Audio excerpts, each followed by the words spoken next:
Welcome to the Football Yanks podcast, covering the English Premier League with a special focus on our fellow Americans.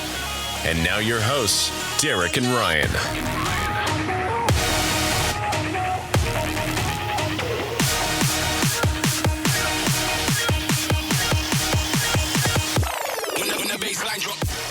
Hello, everyone. This is Derek here at the Football Yanks podcast. Today, we also have Ryan and Luke joining us. Got a good block of topics to go through, despite the international off week here. Going to go into a deep dive on Man United because we don't do that often enough, and we'll also get into some. It doesn't stop, man. Yeah, it doesn't stop. Such an easy target. Some Yanks of the Ranks updates. And I'm doing well, recovering from my continued recovery from my car accident. It just hurts when I laugh, and so that won't be any real risk with these two here. You don't mean that. Yeah. No, I think he does. Yeah. How do you guys feel about international breaks? I like. Didn't we just have one? Yeah, I know. I don't know. I don't love them. I'm more of a club soccer guy. I know we also focus on the U.S. men's team, which I do love watching those guys. But generally, I'd rather be watching Chelsea do whatever they're doing this season, and then the rest of the PL. Yeah, what was the point of this one? They're European qualifiers. They're okay. During this run. I think that there are far too many of them, and I think what ends up happening is the quality of the games go down because these guys are so tired. They've traveled so far. You buried the league. You buried the lead. You've got. It looks like Czechoslovakia is playing the Faroe Islands today. What? Well, it sounds like I'm not going to watch that. Yeah. Yeah. Why didn't? But I don't know. I figured you should have just led with that one. Because this is important. Yeah. But no, I just feel like there are too many games right now, and I don't know. I wish there was more time for club football season to be maybe a little more condensed to give time for after the season for internationals, but it just breaks up the season way too much for me. Yeah, I end up mostly just reading through the headlines every morning with anxiety, about who will be injured next during the international break. That's another really good point. The amount of injuries that happen in these games is pretty ridiculous. Again, because these guys are traveling so far, yep, and then have to play twice in 6 days sometimes. Yeah. Yeah, they wrap up with their club team. I don't think there's enough time left for them to work through their normal recovery process and evaluation before they're on a plane or whatever to join up with their club and play 2 games in rapid succession. Like you said, it's brutal. It's grueling. I saw some. I'm not even going to try to regurgitate the stats right now because it won't be accurate at all. But Vincent Kompany made a remark in one of his press conferences that he thinks that at some point players are going to bake in. It was something like this: players are going to bake in maximum games in a calendar year. To start to combat how much is being asked of them. As they should. Yeah. And that there will have to be some, that soccer will have to adjust to, world soccer will have to adjust to this, because it's just asking too much of the players. It's too much of a physical ask. And you're seeing this, sort of in... other sports. I know in the NBA for maybe the last 5 seasons there's been this concept of sort of resting players, having a maximum game count and keeping them fresher for later in the season. I think especially for teams at the top end, the playoff bound teams. Yeah. So I don't know. I don't know what'll happen with soccer, and like it's the amount of running, and like quick movements, like the demand on ligaments, tendons, and ligaments is very, very high in soccer, obviously. Yeah. So I wonder if there's an opportunity to clean up European qualifying in particular. I mean, there's one game of interest this week out of this whole break for them. And so I wonder if they need to just go the way of CONCACAF or whatever we're doing to try and streamline it. yeah. So in CONCACAF, like lower teams have qualifying games to get into the kind of top tier qualifying bracket. Is that right? I think they have more. I don't know. Okay. That we are completely excluded. I think you have to get to a certain stage. I'd have to go back and reread it. It's kind of weird. This is all, and I would like kind of. I think that I could stand up for like the minnow games because, when the Faroe Islands plays whoever it is, who you just said who they played, and I can't remember. But if they were to play, say, England, the amount of money that brings into a federation at the Faroe Islands, is really a positive thing for them. So it should happen. But I think the real issue is the quality of the level of entertainment, which is what this is really about, is entertainment for the fans of, the England or the US or the Spanish national team. The quality of that entertainment really comes down. The quality and standards of the game really fall. Like the England-Australia game, I watched a good amount of it, but man, it was just like, you could just tell that without any time together, without any rest, those English players were just I thought it was pretty awful. Good players had good moments. I could talk about James Maddison because he's a Spurs player, but it's just it gets boring and kind of redundant. All these games look the same. Yeah. It's almost like the camp matters more than the actual game in that context. But maybe do fewer games and more, and maybe add camps instead. I don't know. Yeah. Yeah. And there's no easy answer to it too, because there's so much money involved. Like these. Yeah. That's the thing is tournaments keep getting added. Like, what is the Nations League? I don't know. It's a great question. Yeah, pretty bizarre.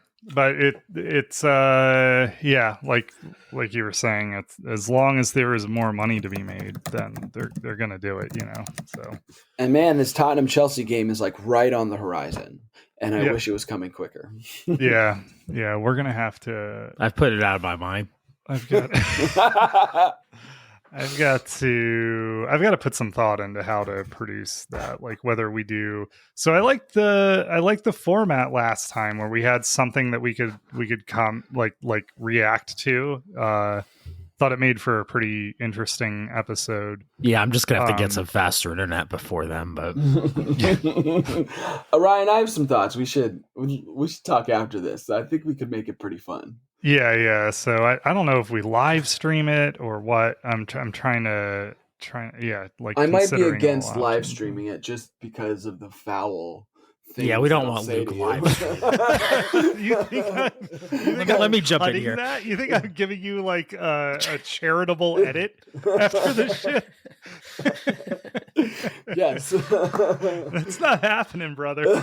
There's still an FCC, right? I don't know. What do we tell the kids? I mark every single one of these episodes as explicit, so you may as well just let it fucking fly, man. All right, I won't hold back. So speaking of last episode, we called it a day, and then Arsenal scored. Obviously huge for the race to win the PL. Did you guys watch the rest of that game, or? I did. It was pretty boring until it wasn't. I thought City was clearly playing for a point. I think both managers really were. Oh, really? So I thought Arsenal was still trying to go for it, was my read. I think both of them would have taken a, especially when Partey came on. I felt both of them because they stuck with the double pivot. We're still pushing Rice a little higher. I thought that they would have gone. I thought they would have taken a point as well. Yeah, I don't But know. Martinelli was the game changer. Yep. City didn't have a player or didn't bring a player like Martinelli on. They brought Doku on, but Doku didn't really have an effect on the game. And obviously Martinelli did. Yep. And Kai with the assist. Yeah, I wouldn't give that. Yeah, I wouldn't praise him too much yet. Yeah, I mean, Arsenal didn't Redemption expose arc themselves, for right? Kai But they were positive. So And the goal, like realistically, does it come from a player taking a chance and just like having a rip essentially? Yes. Is it also like incredibly lucky? Yeah, that's going to happen, 1 in 20 times. Yeah. So it didn't come from, like Derek said, them being stretched. It just came up from a moment of, one player saying, why not? Yep. Yeah. But as Gretzky would say, you miss all the shots you don't take, right? So. Well said. I'm glad you remembered that quote for today's podcast, Ryan. Man, there are a decent amount of kind of through lines to this game, though. City don't really look on it without De Bruyne. Haaland was awful. Doesn't affect the game unless he doesn't affect the game in transition enough. I don't think in build up he doesn't affect the game, or didn't in this context. I really don't understand how Kovacic is still on the pitch, but how he doesn't come off at halftime. A lot of interesting things, and opens up the table, which is really exciting. Yeah, it is. Spurs sitting up top, huh? How do you feel about that? You think you're gonna? Oh, real early days here. Like, are we gonna win the league? No, or probably not. I like after Leicester did their thing, which, obviously at Tottenham's sad days, but. I don't know if you saw, but I included a link. I did. I saw that. You could let's talk about let's talk about the Battle of Bridge later if we need to. But once Leicester did it, I do think that because Leicester did it in our lifetime, there's like always place for magic or something unexpected. But I do not. I think that Tottenham are still, a rotation away or a couple transfer windows away. But it's good. It's good feeling for them to be up there, and we have Rodrigo Bentancur coming back, but we're not going to be up there. It's not going to happen. Yeah. So I put a quote here from Pep that I thought was pretty funny. I guess he was talking to Talk Sport, which is like a British, I don't know, like a firebrand type sports commentary channel. It's like Stephen A from ESPN, like his like over the top sort of analysis, but in a British way, I guess. Like, so like tone it down, but like I think over there it's seen as pretty like it's like a firebrand type style, shock jock almost. But Pep was talking to them, and he was asked about Man City losing back-to-back Premier League games for the first time in 5 years, which is kind of crazy. I think I had asked how like when the last time City had lost back-to-back games in our Discord before I saw this. But anyway, he replied and said, "This is not news. Arsenal beating Man City for the first time after 12 losses is news." Yeah. So this is a rivalry. Like he's not wrong. He's not wrong. But it's really funny. It's like I like the personality coming through from Pep, and then the like handshake after the game I thought was pretty interesting. There was like I think it was an assistant coach for Arsenal who had refused to shake anyone on City's hand after the previous matches. He lined up and was like happy to do it this time. and Kyle Walker like stopped everyone from shaking the dude's hand. Like, yeah, I don't know. Yeah, he was the set piece coach, I think, and he was at Man City before Arsenal, right? as Yeah, well. yeah. So, I don't know. I love it. I love the drama around this. I love that we have a race because I think I said this last episode before City lost to Wolves. We were talking about like we had already just sort of pivoted to who's going to come in second, like as the most interesting storyline for the season, and the race is on, and Tottenham's in the mix, unfortunately, but they won't stay there. They're never winning a PL ever. So we don't have to take that too seriously. Never ever. But let's see. Is that it? Any other thoughts on this game? No, I mean, that was an entertaining press conference in general, I thought, but worth a listen. But yeah, that was probably the highlight for me. Yeah, the drop off after the treble is real. I think that they second half of the year they can put a run together of 15 games. So yeah, we'll see what happens. Yeah, and they do. Like, this is there's no real reason to panic if you're a City fan yet, because at least as I mean, Arsenal was squarely in control of the PL at this time last season, and it's just so early. So early in the season. And City, it's like they kind of like this year. I don't think this is experimental, right? Like last year, they were working on integrating Haaland and figuring out how, like, what system would get the best out of him.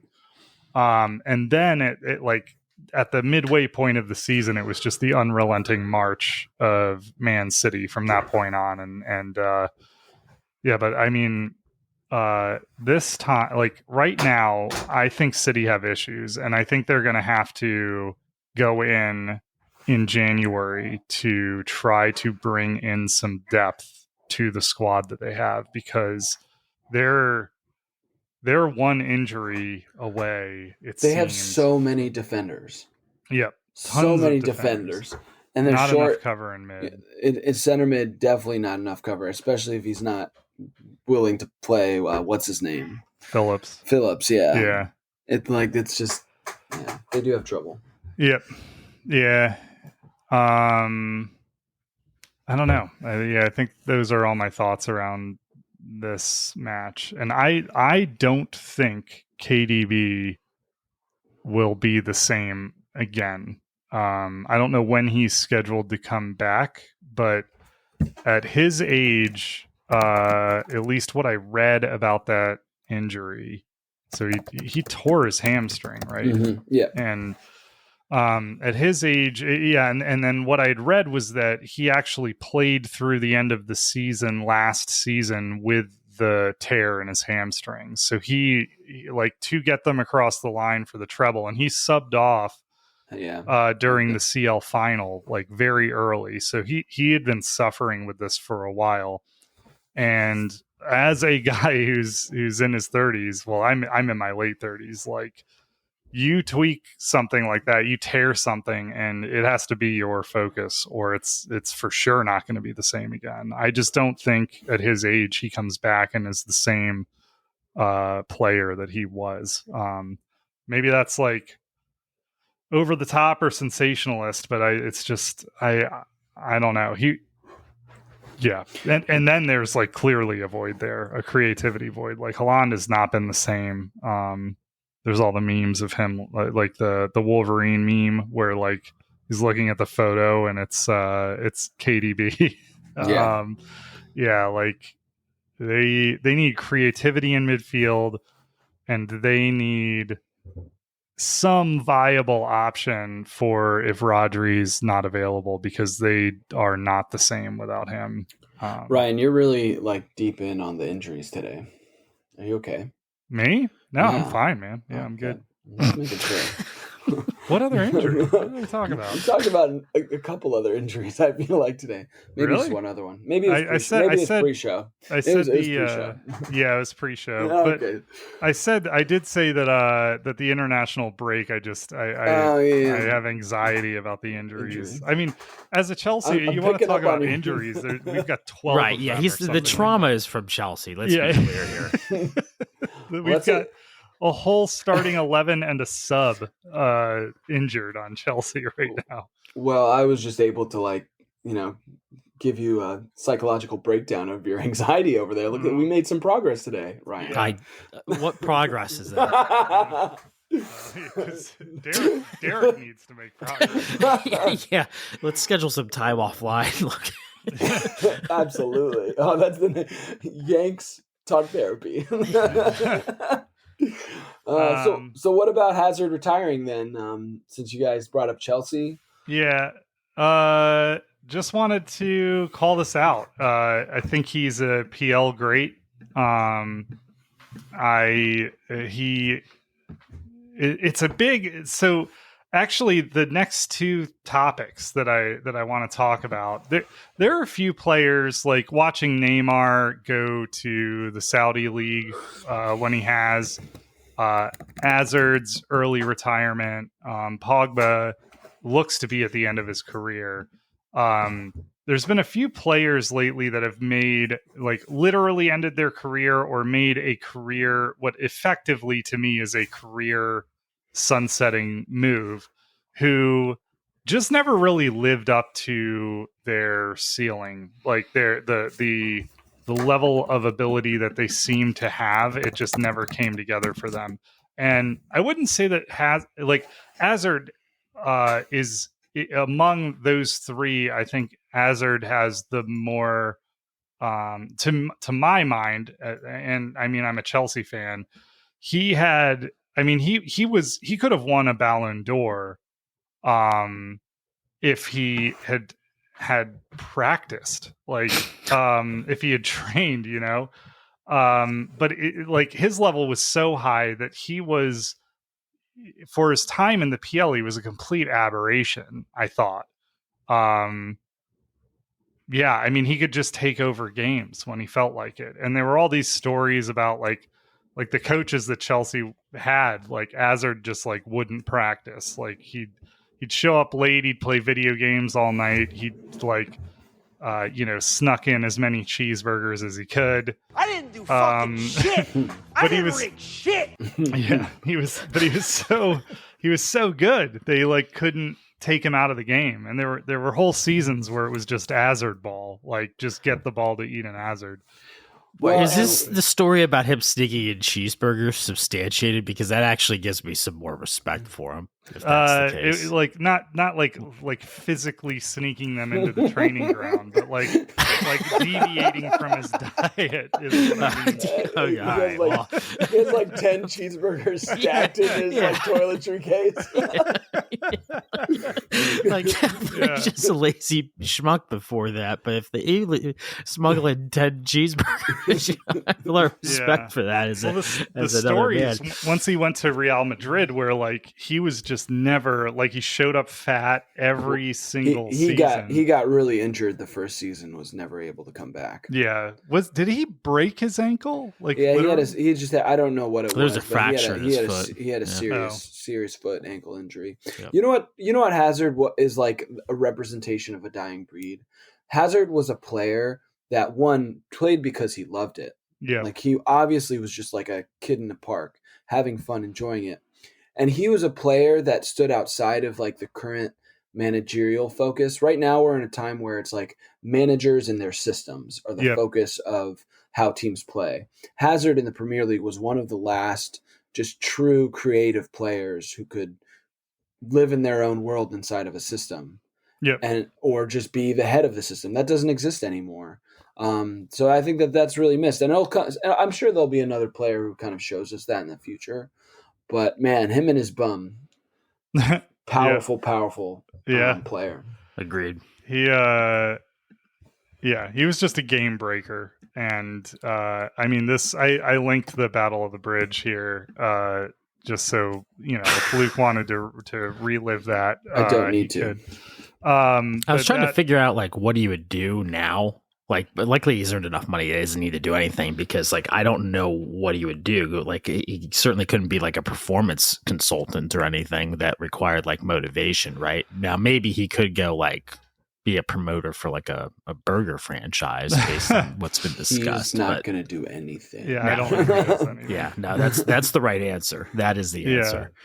Yeah, my assumption kind of based like I agree with everything Luke said about him and what he brought to the game and his relationship with the game, and I think that like with that in mind, I can't really, because it's a guy who just derives so much joy from playing the game and not the details around the game. So it's like hard to imagine him in a coaching role or something like that. No, he is really funny. So he could be like a commentator, like maybe, at some point, like his interviews, that I'd watch following Chelsea were all like, they'd crack me up. Like, he's a goofy guy. So there's personality there, but like, he's probably just going to chill. I don't know. I will say I did have post Battle of the Bridge. I had immense satisfaction seeing his decline at Real Madrid, which now that he's retired, I kind of feel bad about. But it was kind of a spectacle what happened to him at Real Madrid. Yeah. And the amount of money that was purchased. So at one level, I feel bad for him, but two, I must admit some personal satisfaction. Yeah. I wish it wasn't because of an injury. I really think that ankle injury, he just never could recover his fitness from. I wouldn't say he's one of the few, like Courtois, I just wished, I wished his career to end after like the way he left Chelsea to go to Real Madrid. If Real Madrid calls, players leave. It's just still true. Yep. But Hazard, like the way he went out, he did it with as much dignity as you can. Like when you juxtapose that against how Mason Mount just went out, for example, like we had to fight a segue back into this. Like Mason, he loves you. Yeah. So Hazard knew he was leaving, but he still gave it his all in that final season. And on the final game of the season, right, like sealed CL qualifier for us, like almost single-handedly again. Like there were so many like single game heroics out of Hazard.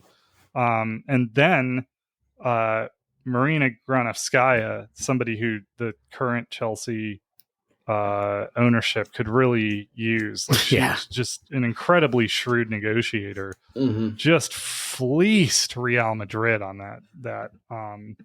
Like it was hard to be mad about any part of that deal. I think Chelsea all in made something like 150 million pounds. Yeah, it was at least that. Yeah, it was a ridiculous maybe thing. North of that, off of a dude who had like could have run his contract out one more year. And again, like that doesn't happen to Real Madrid, right? Like, no, like she was the only one that's really pulled that off. Yeah, and they changed. It was they got so worked over on that deal that they've sort of changed the way they do business. They don't. Do dumb shit anymore. The like, I mean, so Chelsea? you could argue that Jude Bellingham being signed was a Galactico signing, but it's not the same thing. Nobody saw this coming. I think the Galactico era is kind of over in a way. Yeah, I feel like they're still Real Madrid, so they're going to buy whoever the hell they want, but it has had more of like a Spanish player focus in the past years, I think. Yep. And not buying the same kind of players, not the same Roberto Carlos and well, they're buying like really, really the most promising like 20 to 22 year olds versus like when they were buying players Hazard's age, like in their late 20s who were at their peak, like paying top dollars. Is that your cat? Yeah, my cat's trying to get on my leg.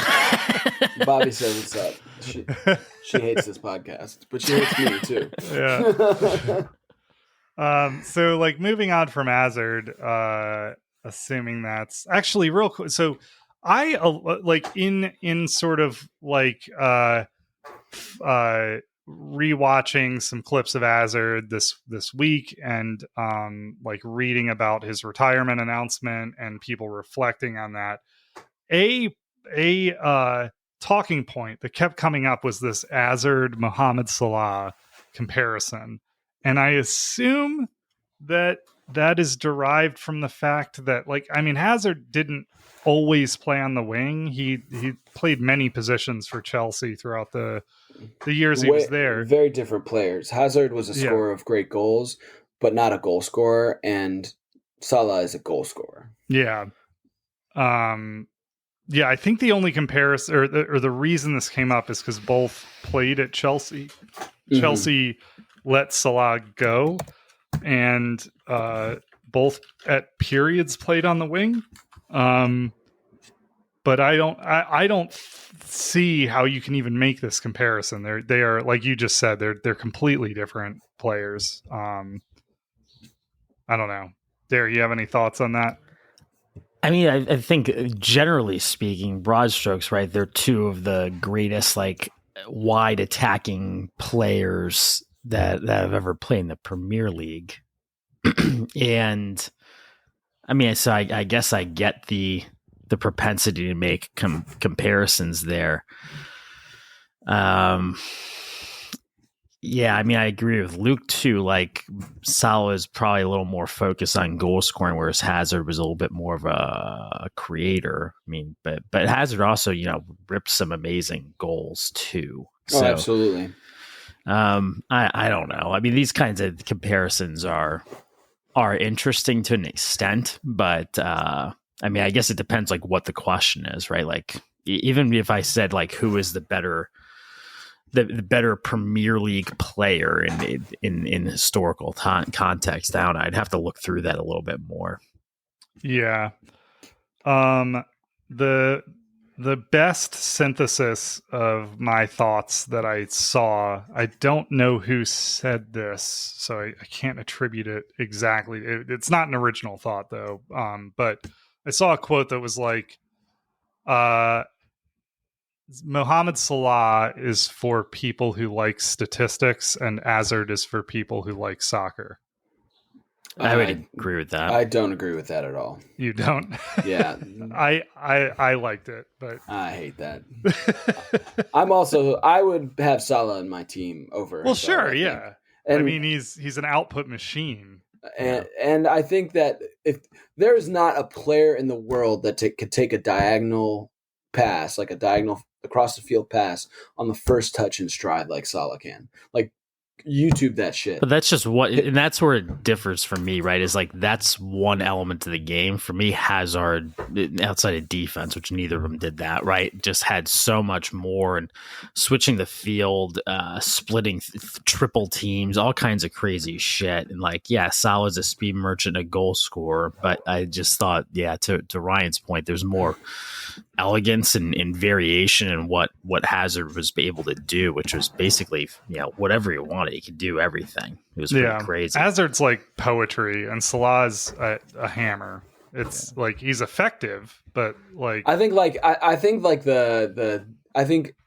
a jazz like metal rock would be like a good comparison, where there is a little bit more elegance to Hazard's game, and I think that's what he'll be really remembered for, is that low center of gravity, the way he could glide past a player. So I'll miss Hazard. I hope he enjoys his life. Yeah, 32, man. He seems like he's set up to do it. He's gonna have a great rest of his 30s. Yeah. You mean playing FIFA and eating cheeseburgers on the couch? Sounds awesome. Sounds like somebody else's life I know. Let's talk about Pogba. So this will probably be quick, but we'll see.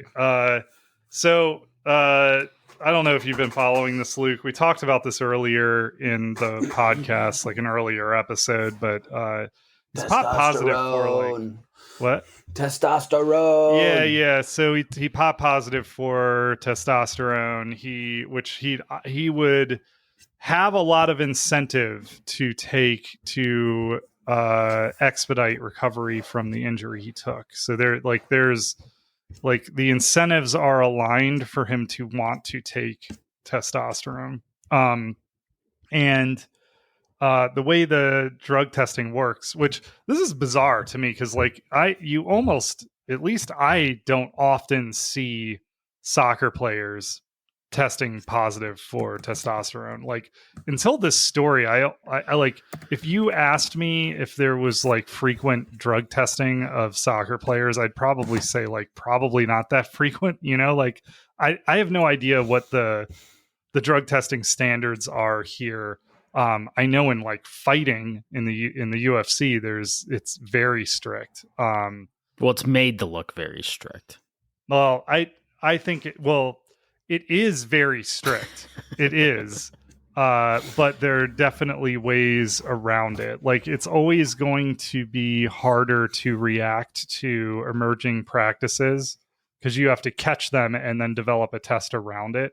But the UFC, they just got rid of them. The USADA is no joke. And apparently the UFC announced this week that they're getting rid of USADA because USADA, I think their drug testing policies were going to make it very challenging for Conor McGregor to come back. And he's a cash cow for the UFC. So that's all very tinfoil hat, but that appears to be the motive for the UFC to get rid of USADA. Anyway, the way this stuff works in the Olympics, USADA was crazy. They would take an A and a B sample. So you get two blood draws, or the blood draw gets split, whatever. And one of them goes to the lab and the other one gets held in case the lab draw gets contaminated. And the news this week was that after Pogba protested the first test, they pulled his B sample and that was also positive. USADA, they actually freeze. I forget what the period is. It's like 20 years or something like that. They freeze the B sample and they can pull it and retest it and retroactively strip you of titles or motion for that as their tests come along. Just to give you an idea of how like strict USADA is. But anyway, so Pogba tests positive again. And then from what I saw in the news, he is having every ointment in his house and supplement tested for testosterone to try to prove his innocence, like trying to find an out. Mm-hmm. But this is, I mean, I don't know how much you guys watch other sports and follow like when people pop positive for testosterone. It's happened in tennis, and especially women's tennis, a couple times in the past years. Yeah. But I think that this is like the Pogba issue is interesting. I'd be curious if you think that the standards for testosterone, like should players be able to use a select amount of testosterone to recover from those kinds of injuries when they have to play 100 fucking games a year? Like, I mean, I feel like what I understand of some of these tests, it's like the level of strictness is so tight. Like there's no room for any kind of like reasonable use of these drugs to recover, essentially. I have really offbeat thoughts about testosterone in general. So like fuck everything else we're going to talk about. Just tell us. I don't know if they're that offbeat in the context that you, but anyways, I think that they should be allowed across the board. Like I just don't care about this. Because like, yeah, I think that we could do a whole episode on this, and I don't spend a lot of time thinking about this, so I'm sure there are like flaws in my logic here. But what these tests do is they reward athletes who have the money and the team to circumvent the current standard of testing. Yeah, which is always kind of moving. That's like a moving needle, right? Yeah. But it doesn't actually keep the stuff out of sports. And I think that I think that the standards kind of across the board are ridiculous for this. And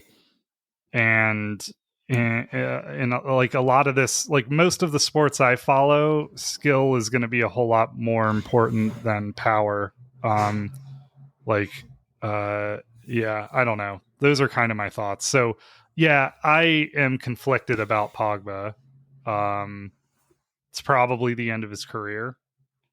Yeah, I wouldn't ban. be surprised. Yeah. Yeah. I don't know. The length of that ban is crazy to me. That was the most shocking part of this, because I feel like football, it's like, oh, you're at 3 games. Bad person. Luis Suarez, you've bit somebody. Yeah. Oh yeah, take 10 do games. It again. You'll be okay. Yeah. That you have a little bit of testosterone in your blood from trying to recover from an injury. Oh, you're going to take 4 years, and you're never going to make any more money playing soccer. Yeah. It's I feel for the guy. I will say that this is the excuse that every athlete makes. Like, oh, this got slipped into a supplement of mine. Like I've literally never once in my life paying attention to, like, when this happens, the athlete successfully make the case that they had a contaminated supplement, and then be like, oh, you're, like, they may find some level of testosterone that made it into a supplement, but it, like, once it's measured, they'll determine that it's not in the concentration necessary to spike their blood test to the level that they discovered. So, I just think he's done. I don't think there's a way out for him, and it's the end of his career, I think. And it's this guy. United ruined Paul Pogba. They did.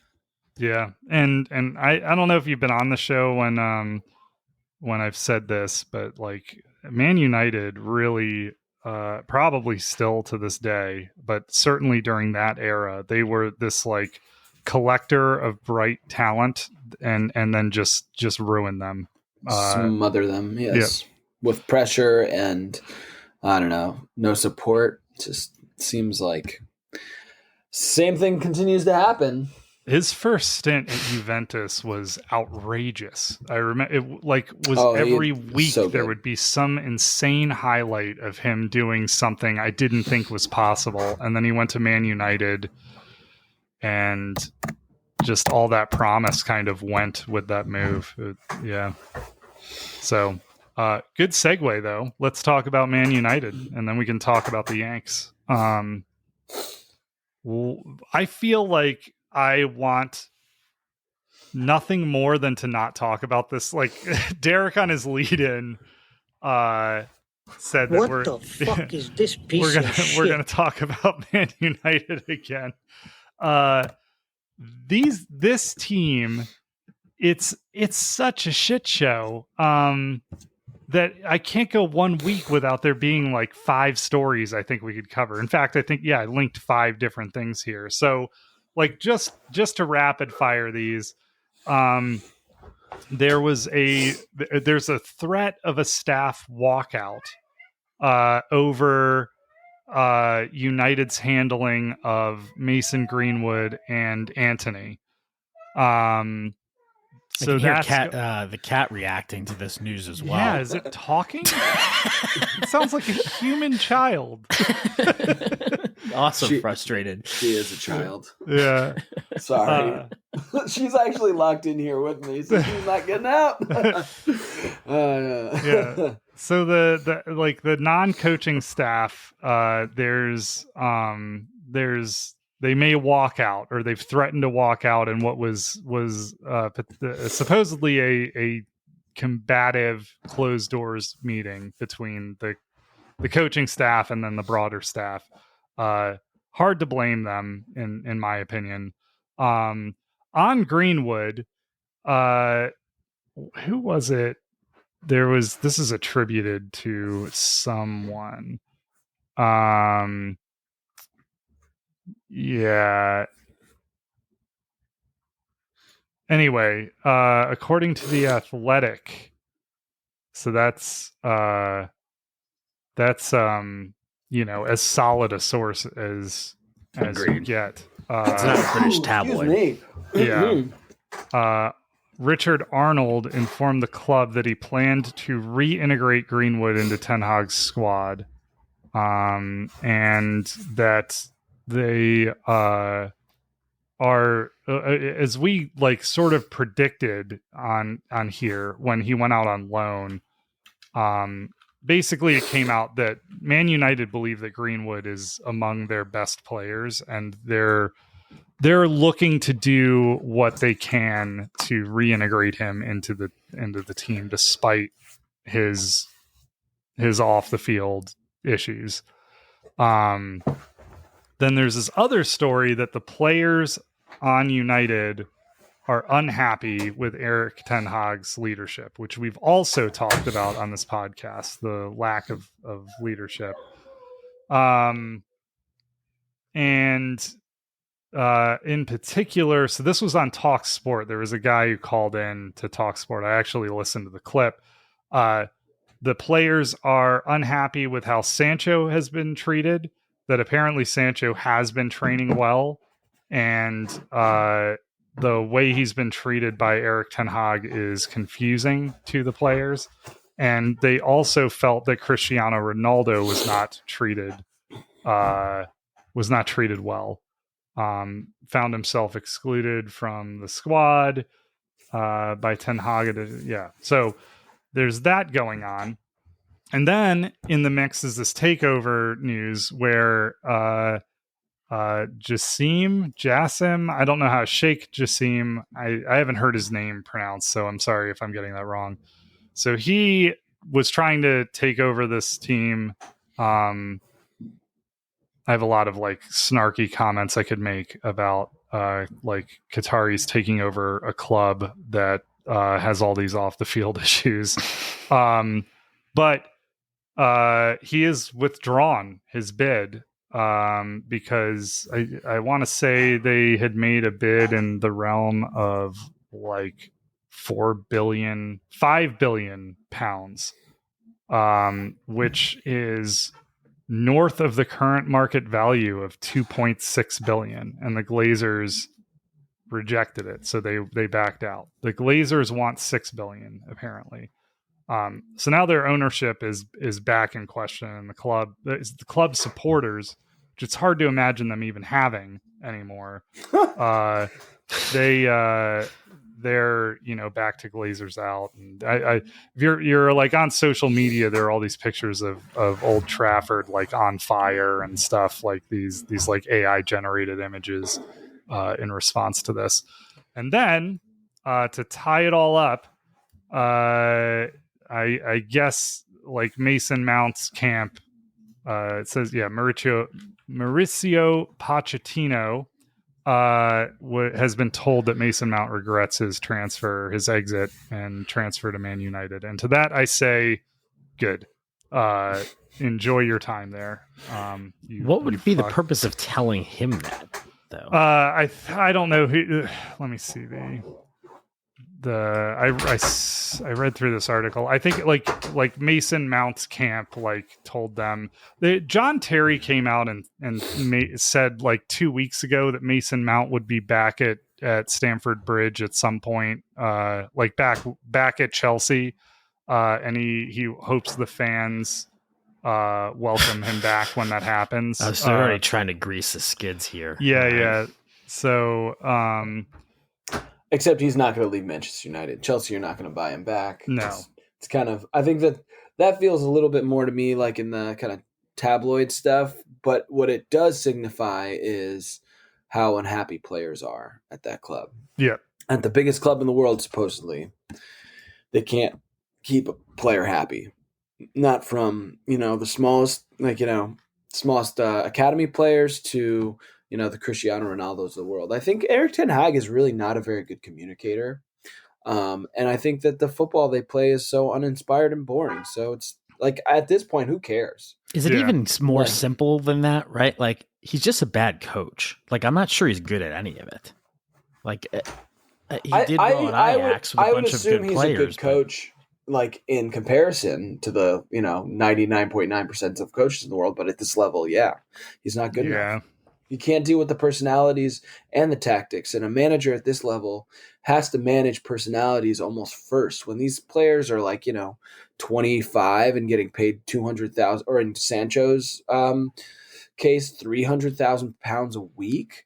Yeah. Like, you have to manage the expectations of a player like that, all the while making them better at a sport.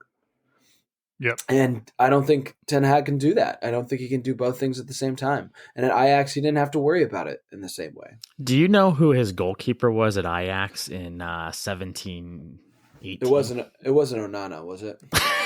Because I know he played at Ajax. I just don't know what years he did. I just saw that. Yeah.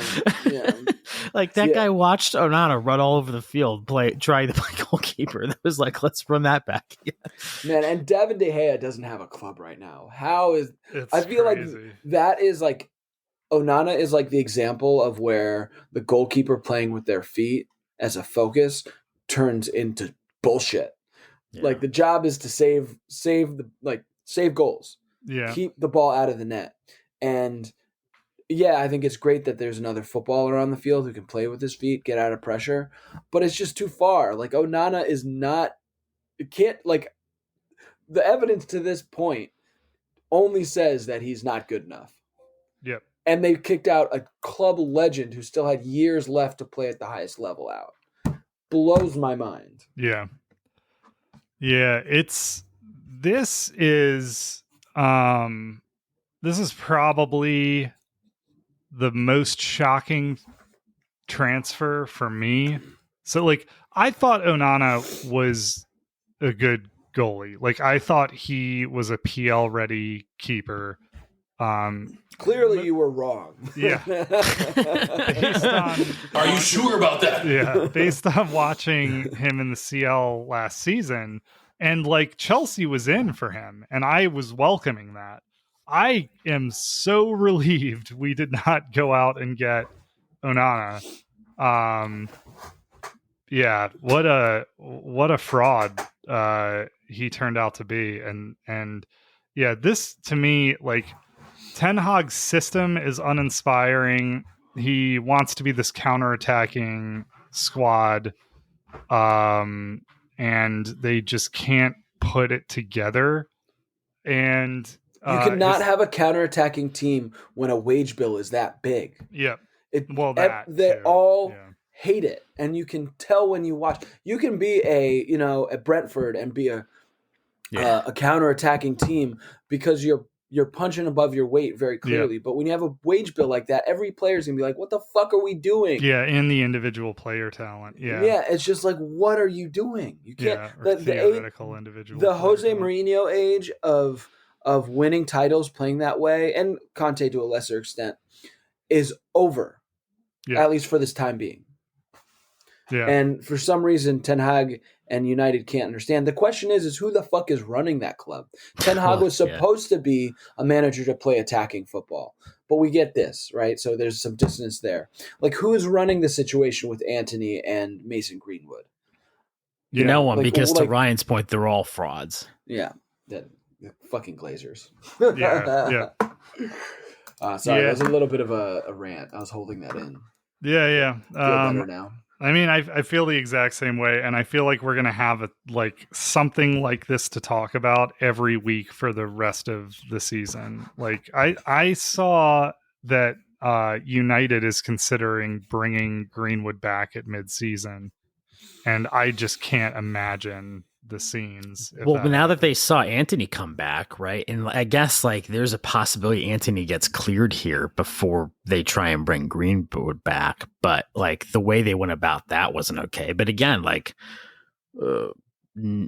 people threaten to walk out, the fans threaten to walk away, but nothing's actually changed. Yeah. And Antony isn't even good. He does suck. Yeah, his best attribute is his ball rolls. Drags. Paul drags. Yeah. He I don't know. The talent ID by Ten Hag has been bad. The system is bad. His leadership is obviously bad. That's a lot of hot takes in one continuous thought there, Ryan. This club's a disaster. I don't know what else to say. I put on here that we could pick our player and team of the month. Do you guys want to do that real quick? We're still good on time. Yeah. To cover the Yanks. So, Derek, you have any thoughts here? Yeah. So I think culminating with the win over City, for me, the team of the month was Arsenal. I think it's close between kind of where them and where Tottenham are and what they produce. But I think that win over City's kind of put the dot on that sentence. And but on the other hand, player of the month, I think it was Son with 6 goals. I think it was in September. That's big output, and given the context where they sit in the league, definitely, tearing it up, and they've got nobody else, right? So they're leaning on him. It's him and Madison up there, right? And Richarlison running around doing whatever, but yeah. Luke, you have any thoughts? Didn't Son win the official EPL Player of the Month? Son won Player I wasn't cheating. And Ange won the Manager of the Month for the second time in a row. Yeah. Yep. I think clearly I'm going to say Spurs for the team of the month. I don't think I really have a choice in that. If I had a second, it would still be Tottenham. Player of the month, I'm actually going to say Christian Romero. I think he on Spurs' back line has been fantastic. If I was going to pick a different player from outside, it'd probably be Andre Onana, because I have a lot of feelings for him right now. I feel like he's in a hole, and I don't really think he's a fraud. I just think he's in over his head. You're picking him as player of the month? Yeah, because I want to boost his morale? I know he's listening, and I want to. And I want him to know. Farley bump. I think Luke misunderstands the reach of this podcast by a fairly significant margin. He's listening. Listen, it's better us than whatever other English tabloid is talking about him now. Get on TalkSport, enjoy it. We're like mild compared to them, so we're good to go. Yeah. What about you, Ryan? I put this down here and I didn't think through it too much. I think my team of the month would have to be Tottenham. Still, even as significant as that win for Arsenal was, and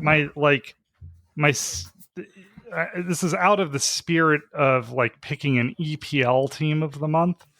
But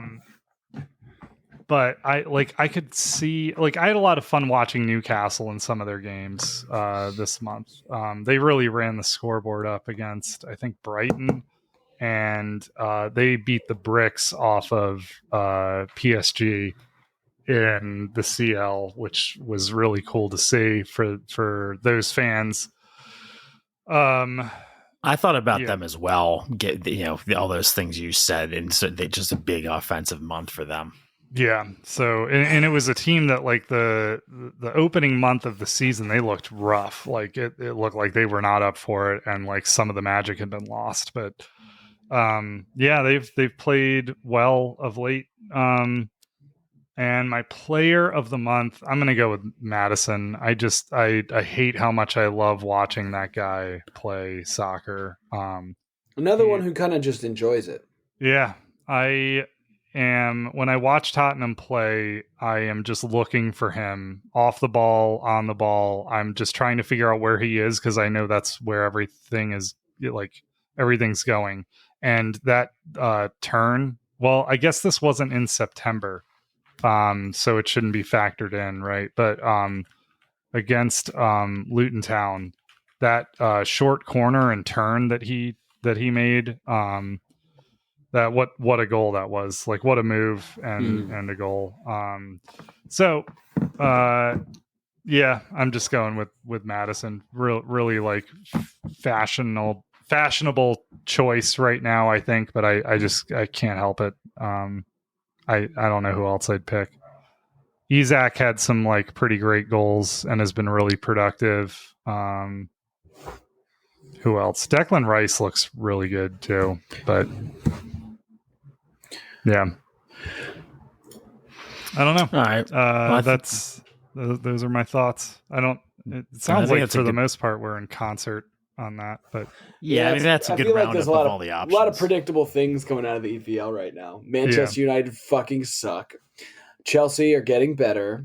Tottenham are top of the league, and let's just end with that. There were all these troll posts on like Thursday or Friday on Twitter that said that Eric Ten Hag had been made manager of the month.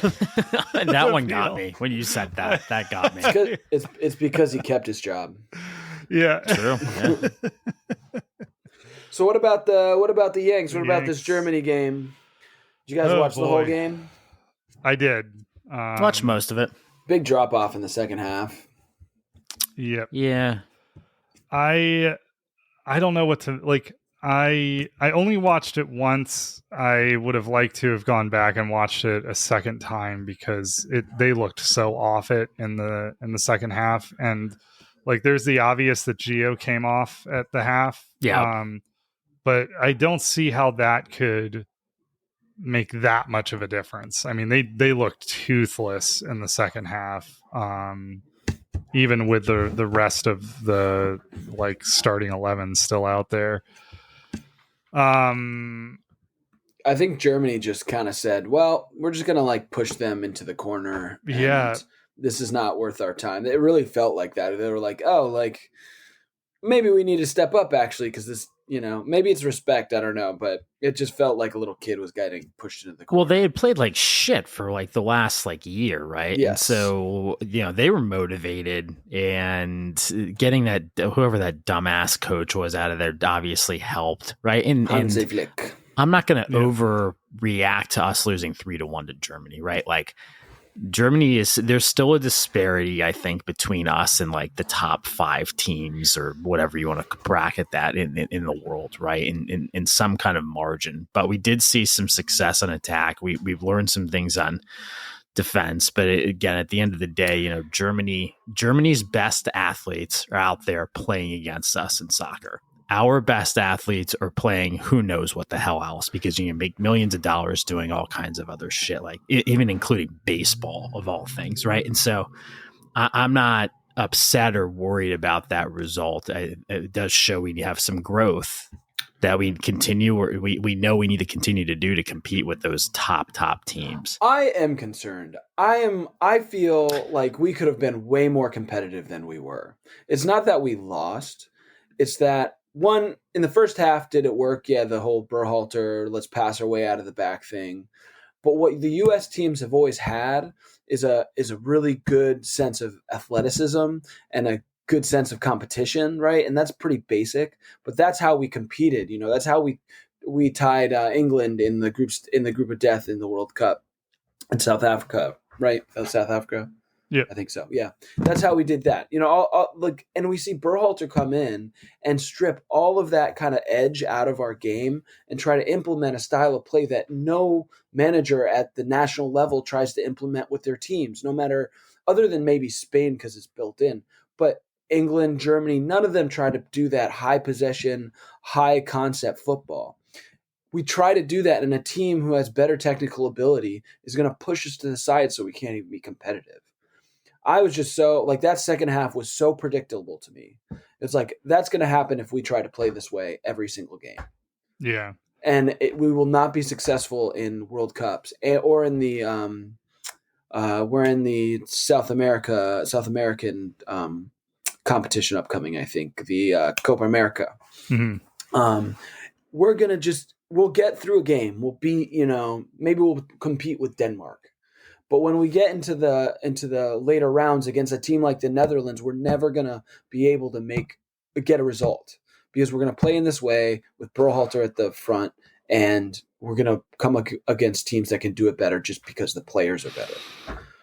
And I'm just kind of sick of seeing that. Again, apologize for the rant there. So, do you think taking that back a layer to see if I understand it, you think we should try and exploit the athleticism and pace and physicality a bit more rather than trying to play into the play from the back, like build up? I totally agree. Okay. But you look at our center midfielders, right? Like they're all good. Like Weston McKennie, Yunus Musa, Gio Reyna. But Yunus Musa and Weston McKennie are not the Jorginhos of old, the Busquets of old. They can't play that like really intricate, close-knit stuff and not get caught over and over again. Yeah, we don't I hear have the what you're fullbacks to saying. play out like that. We don't have the center backs Yeah. to play out like that. I just feel like I really enjoyed seeing them try and gravitate towards more of that aspect, because I think Musa and those guys that you named can all play a real modern soccer style. But I hadn't really thought about whether that's the most pragmatic approach still at this stage or not. The times where we looked best in that game were when we were really going, like when we were using our athleticism. When Tim Way got behind a couple times, it was like, whoa. Or Yeah, Dest dude. running at him, yeah. Or getting the ball into Pulisic's feet and having him run directly, maybe one combination and then just run at. That's where the goal came from. Yeah. One little combination and a really direct run. Yeah, and that does seem to be our strength. And yeah, for me, our back line, it doesn't have the skill to be part of that, like to cycle it through there and build up possession from the back. I think our midfield could do it. I might disagree a little bit there, but no, you're right. Like Ream and Richards, there's a difference between having Reams and Richards in your back and having Hummel, Shula, and then I don't know who else. And Rudiger was playing in the middle, right? Yeah.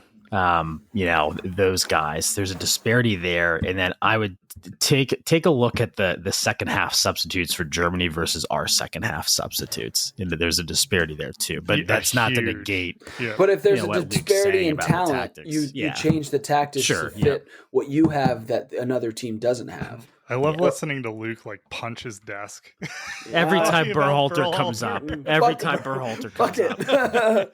So appreciate you telling me that. I'm getting. I watched that second half and I was frustrated. Yeah.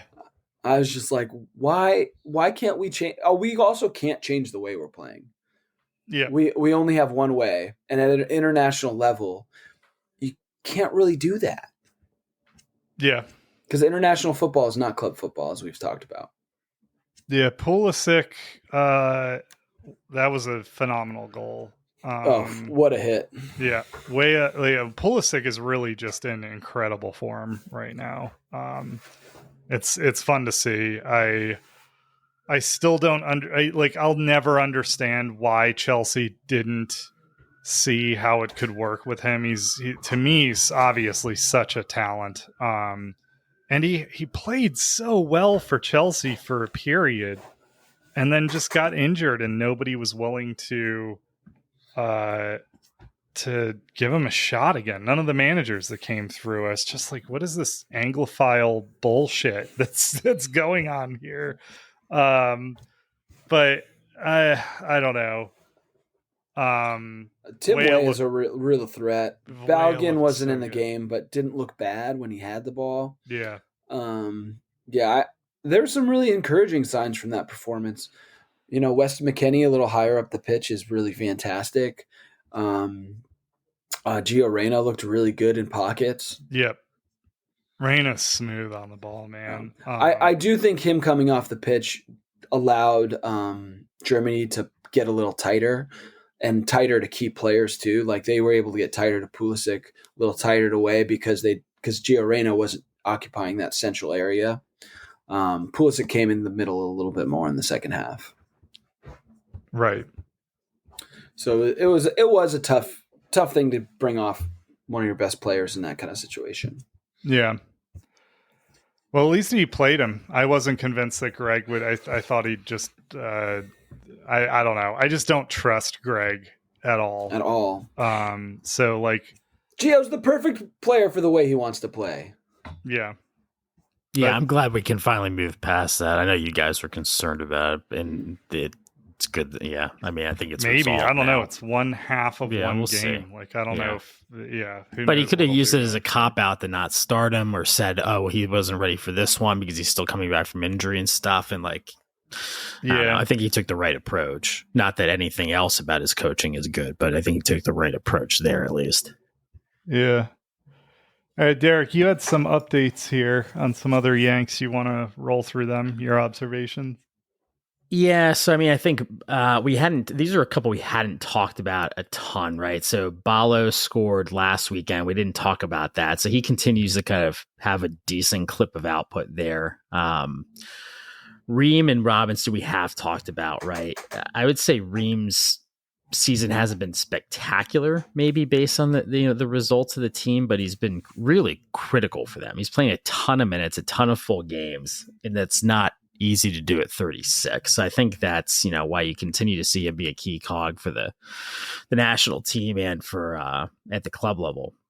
Robinson picked up a nick, so he wasn't in I don't even think he was in the roster selection for this cycle, right? But he's been, for me, very consistently one of the best fullbacks in the league, even against Chelsea, where they didn't look good as a team. Like he was pretty dangerous. Look really good. Mm-hmm. And so, I mean, I think that's good to see that. On the flip side, we haven't talked about him much, and I went back and looked. Aronson has 0 goals and 0 assists for I think that's Union Berlin, right? Yeah. And isn't playing anywhere near full 90-minute games, despite being somebody that's typically in great fitness and can play tons of minutes at a time and over the course of a season. So that's pretty. I think that goes to the depth thing that I was highlighting, right? When you talk about like Germany versus the US, right? Like Aronson coming off the bench with no form, like that's tough to see, right? When that's our next choice up. And this one's really disappointing because I thought he was a surefire starter at one point, and if not a super sub, and now it looks like he's like nothing for us, barely above just a replacement player. Yeah. I don't know what's happened here. It's got to be, I think he has the talent. I was really excited about Aronson when he broke through. And I think his physicality hasn't really caught up to his technical ability yet. Yeah. He needs to gain some weight, get a little stronger on the ball. Talk to Hazard. I think he's really easy to push off the ball. And if you look in the positions that he plays in, out wide maybe for Weah or Pulisic, nope, he's not going to start over even them. Inside in like a number 8 position, again, he doesn't really have the physicality to play there for a whole match. Yeah. I don't know. I don't know. I'll have to check out some of his club minutes here maybe over the next week. It's on ESPN, right? The German league, I think. Yeah. I don't know. Yeah, I don't know what's happened there because he seemed for Leeds last season, right? Is where he was playing. Yeah, he was part of the big US experiment at Leeds. He looked great. He looked bright early season and then fizzled out and has not really rounded back into form at all since then. So, I don't know.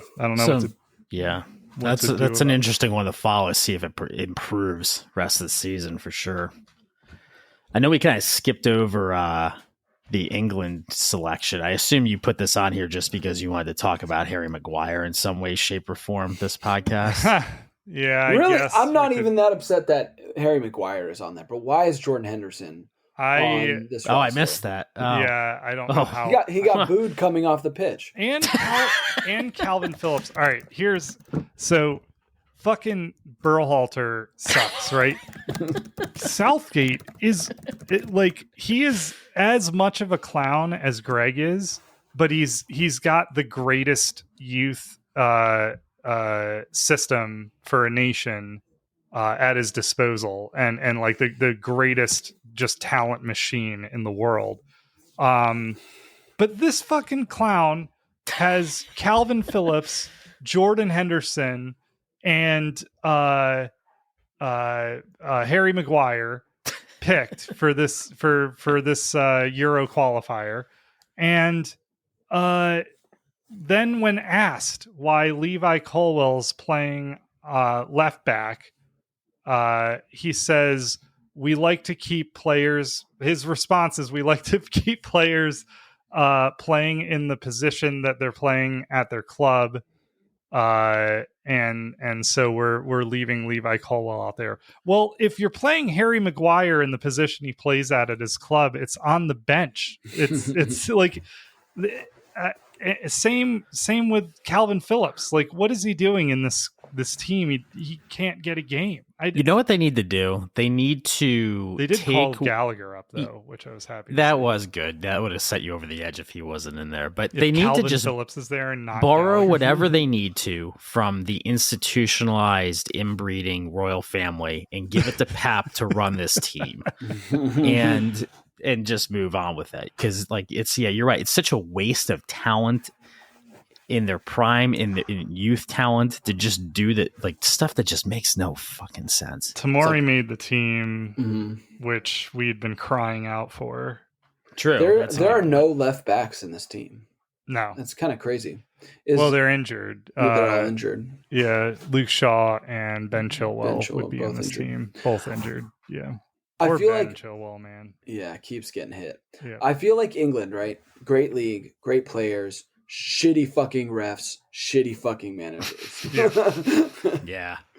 It's like they get a little older and they just like fall apart and die. It's not a bad synopsis, honestly. Dude, I'm at a complete loss as to how or why they renewed Southgate. It is just the most unserious thing they could have done.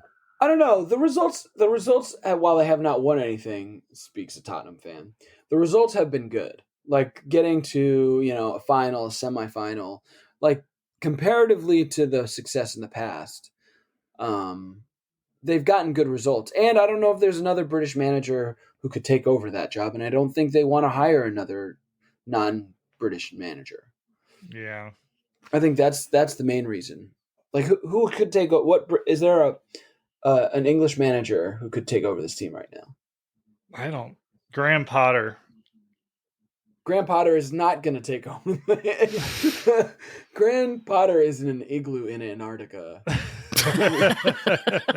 doing some ice fishing. He always looks cold, that man, by the way. He Graham does. Potter. It's just forever cold. Chelsea did that to him for sure. Dude, will he ever have a job again?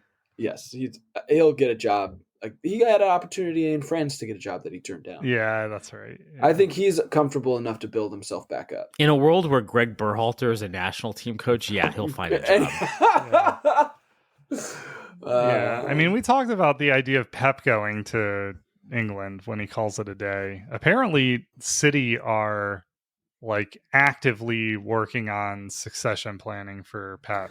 Yeah, I think according to his like kind of like career, he's gonna leave soon. Yeah, which would be cool. Like I wouldn't mind. I would love if Manchester City were not as good for a couple of years.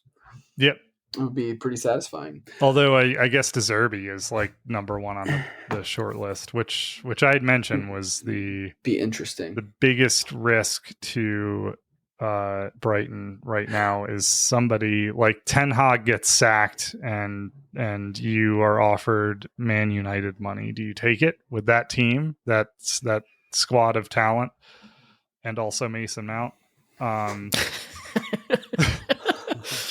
Well, I don't take the U.S. men's national team place away from Berhalter. Let's get Berhalter to be a Man United coach.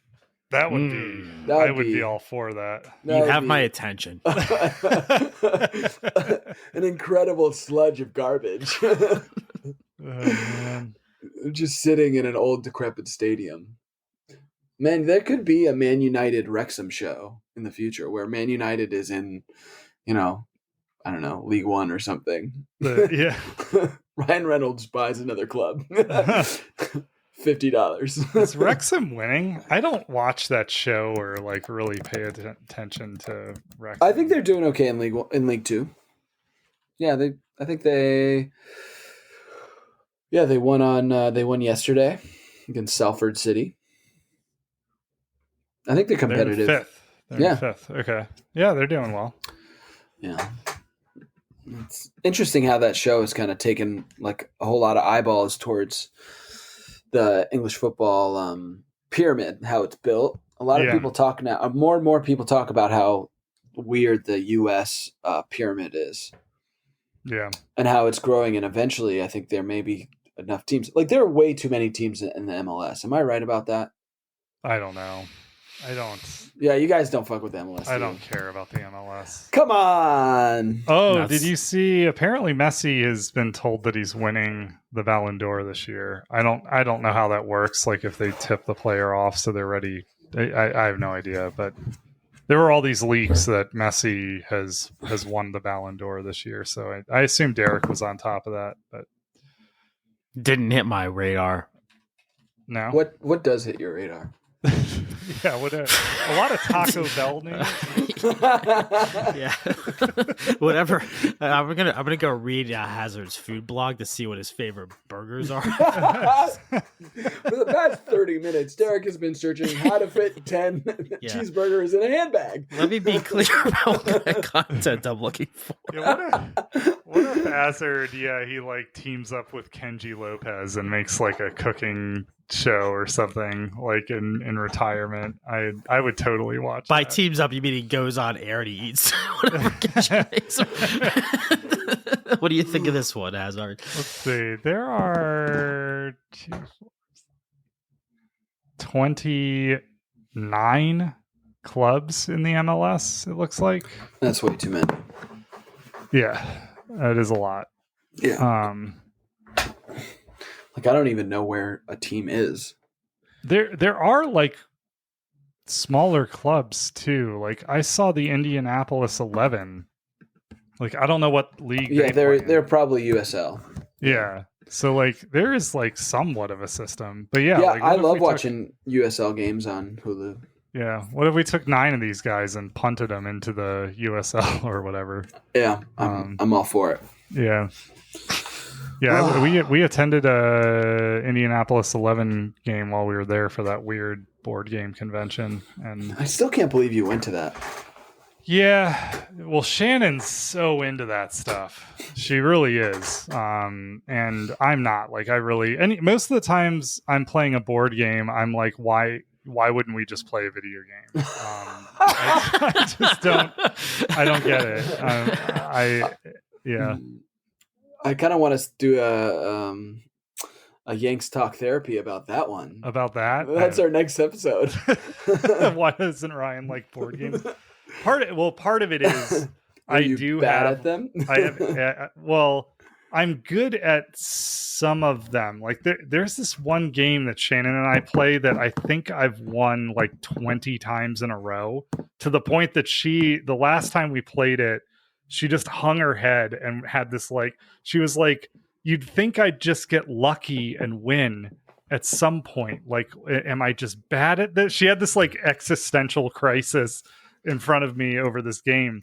But it has to be games for me. So I have ADD. So if there's something where I have to track the movements that are going on and the strategy that's being deployed over a series of turns by the other players, then I can't track. I just get distracted. I lose focus. But if it's a very reactive game where I'm making a decision, so that game's called Dice Throne, and it's like Yahtzee and you're attacking the other person. So I can I'm good at stuff like that, but not anything that requires a developed strategy over an hour or two, which is the complete opposite of all the games you would see at a board game convention, right? Right. Yeah. I don't know. She's into Dungeons and Dragons and stuff. We've talked about that. She plays Gloomhaven, which I think is considered among the most hardcore board games you can play in terms of level of nerdiness. Yeah, she's a big dork for sure. For sure. I mean, I am too. We're both software engineers, so I'm not washing my hands of that stink either. But board games are generally not for me. She was we went over to that Gloomhaven booth, and she was the only woman there.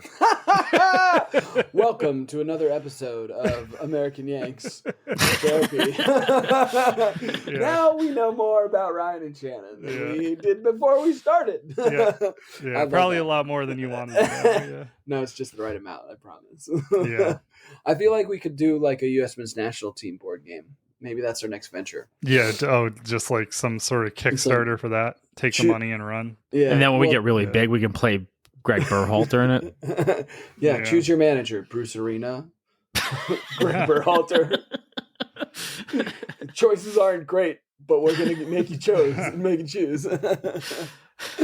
Why's Lexi Lawless in here?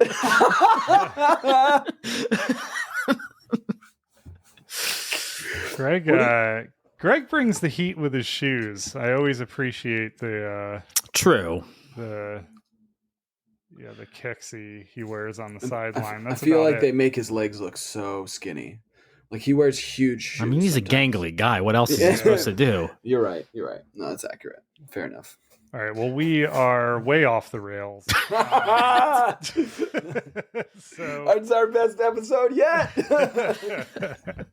All right. I think that's an episode. Was there anything you guys wanted to go over before we call I could never add anything to this beautiful conversation. Yeah, exactly. Yeah. All right. Well, we are at footballyanks.com. Please like and subscribe wherever you listen to this. We're on YouTube as well. At Football Yanks on most social media. You can listen to Luke shriek in response to Basham's horrifying ankle injury from last week's episode there. If you just want the clip. We have a Discord. Everything will be linked in the description of this episode, and we will be back next Sunday with club soccer to speak of again. So thank God. Yep. All right. Good stuff. Bye, Thanks, everyone. Thanks for tuning in to the Football Yanks podcast. Be sure to subscribe wherever you heard this podcast so you never miss a future episode. We'll see you next time.